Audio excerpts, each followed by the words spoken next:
During the 3 months of armed clashes in the Donbass region, the Kiev authorities have not been able to quell the uprising of the People's Militia. Inept command, thousands of dead soldiers, and a critical shortage of funding does not give the Kiev regime any hope of winning. Kiev's appeals to NATO for military assistance were ignored. So far, the conflict in the east of Ukraine looks local, and the attempts to provoke Russia into a war with Ukraine did not work.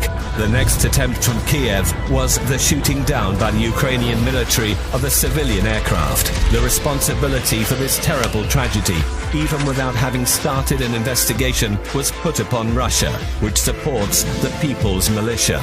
Such a crime was necessary for the Kiev regime to make this conflict international and to show the whole world that the People's Militia are the international terrorists. The exposure of this fabrication by the SBU fake militias negotiation, as well as the hard facts provided by the Russian General Staff, proved the involvement of the Ukrainian army in the plane crash. This provocative murder was carried out under the orders of Kiev and the American Special Services in order to draw NATO into a war with Russia. Why do Americans need this war?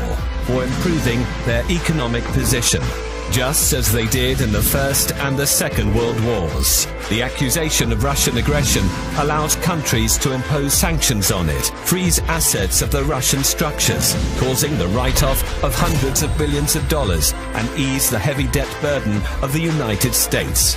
Broken economic relations with Russia are going to aggravate the condition of the European economy and weaken its position in competition with America. The destabilization of the banking system will encourage the capital outflows into the United States to maintain the dollar pyramid.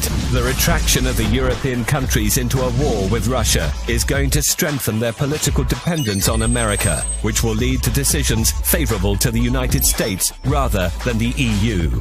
Thanks to this war, the American military-industrial complex will get many orders. The US economy will flourish. Meanwhile, weakened by the war, Russia will be easier to control, as it used to be in the dashing 90s. Thus, after destroying the main competitors on the world's arena, America will get a strategic advantage in the fight for global leadership with China. In contrast to the EU and Russia's collapsed economy and piles of corpses, Americans will stay as winners. The war on foreign grounds is what has saved the economy of the United States more than once. It's safe to say that Ukraine will not stop the genocide of the Russian population, and their provocations will become even more horrifying. Sooner or later, Russian troops will enter the territory of Ukraine. But to avoid millions of Russian, Ukrainian, and European victims, the EU leaders must turn away from their overseas owners and admit that Russia does not only protect its national interests, but seeks to prevent the outbreak of World War III.